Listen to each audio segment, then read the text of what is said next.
Hello everyone and welcome back to the channel where we cover all things Japan.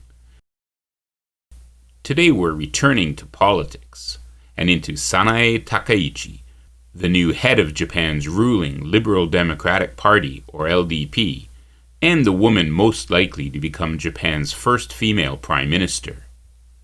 But instead of a glass ceiling breaking, many see a glass coffin. The return of Shinzo Abe-style nationalism with a fresh coat of lipstick. Today we'll look at why some people have hope for her, and why others call her Japan's female Donald Trump. Who is she? Takaichi Sanae is a longtime LDP heavyweight. Born in Nara, trade minister, communications minister, and now party chief. She sells herself as tough and patriotic and ready to defend Japan's economy and values. Supporters call her decisive.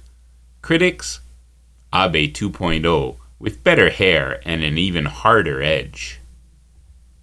Why people have hope.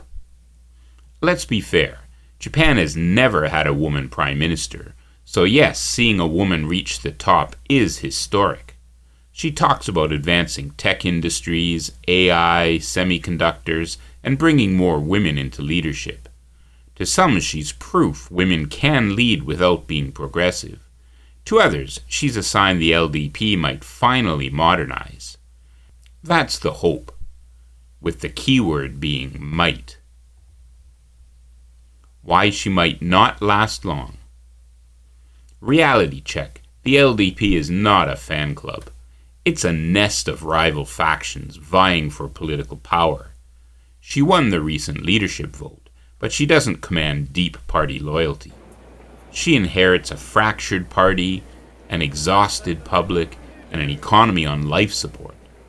Her hard-right stance already makes coalition partners nervous. Moderates whisper she'll go the way of short-lived PMs before her.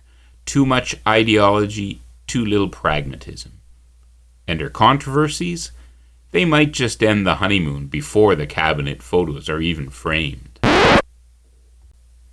Recent controversies. Let's start with the Great Nara Deer Incident. During her 2025 campaign speech, she warned, "There are outrageous people kicking Nara's deer with their feet." Probably responding to debunked social media posts, she implied foreign tourists were abusing sacred deer in her hometown. Officials in Nara quickly said they'd seen no such trend, but the damage was done. The story spread online, and xenophobic comment sections lit up. Critics calling it fear-mongering with no evidence. This wasn't an isolated case. Takaichi has repeatedly linked foreigners in Japan with crime and legal non-compliance, warning that illegal overstayers and false refugees are exploiting the system, and insisting foreigners must strictly obey Japan's laws. She said many Japanese feel rising anxiety and anger about foreign residents, casting herself as the politician who will restore order. Critics say this language fuels Japan's growing anti-foreigner sentiment, visible in harsher online discourse, and in the popularity of nationalist groups like Sanseito, a far-right Japan First party that campaigns on anti-immigration and cultural purity themes.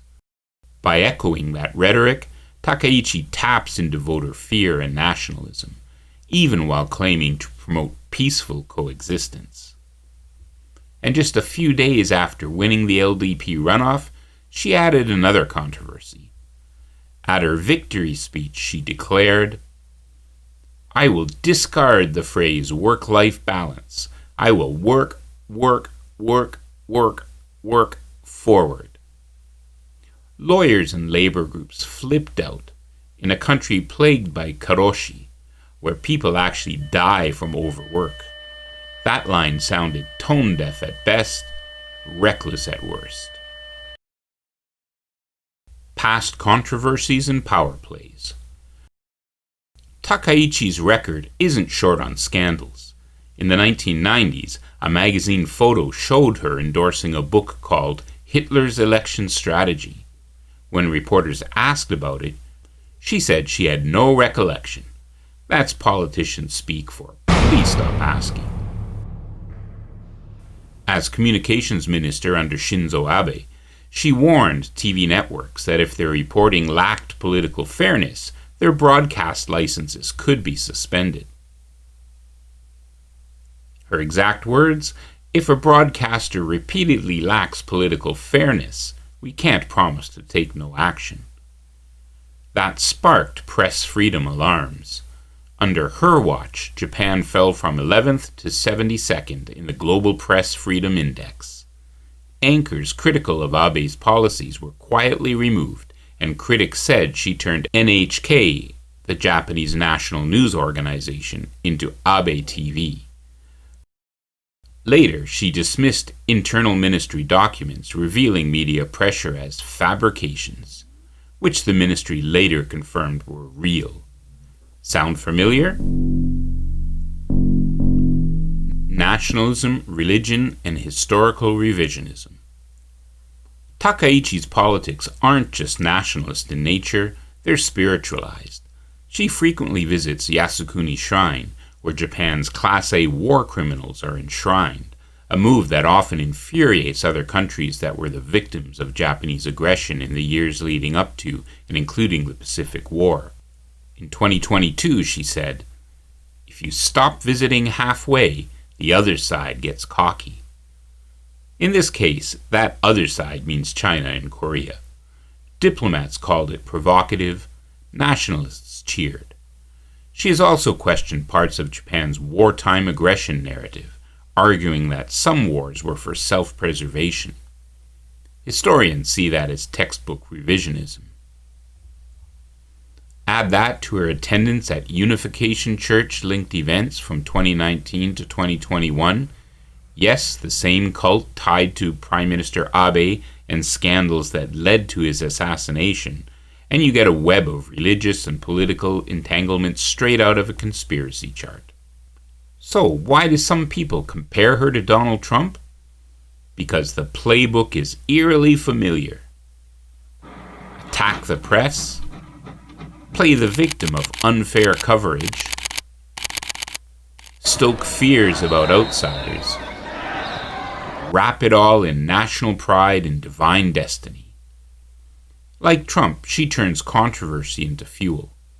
Her Dear speech rallied nationalists the way Trump's Build the Wall rallied his base.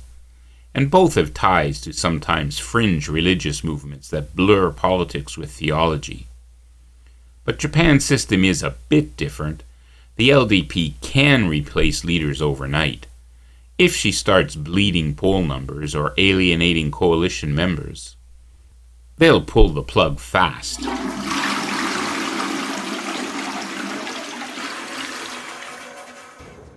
That's why her time at the top might be shorter than a Tokyo commuter nap.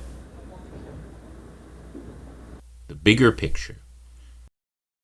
What we're seeing is less about one politician and more about Japan's democracy in general on life support. A press afraid to push back, a public numb to scandal, and a ruling party that never really loses.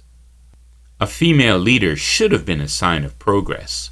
Instead, it's a mirror showing how deep Japan's political rot runs.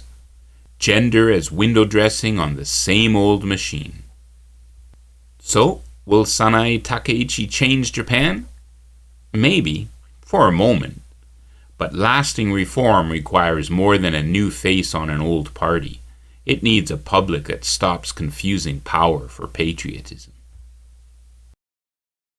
If you found this breakdown useful, hit the like, subscribe, and share buttons so the algorithm doesn't bury us like Abe buried press freedom.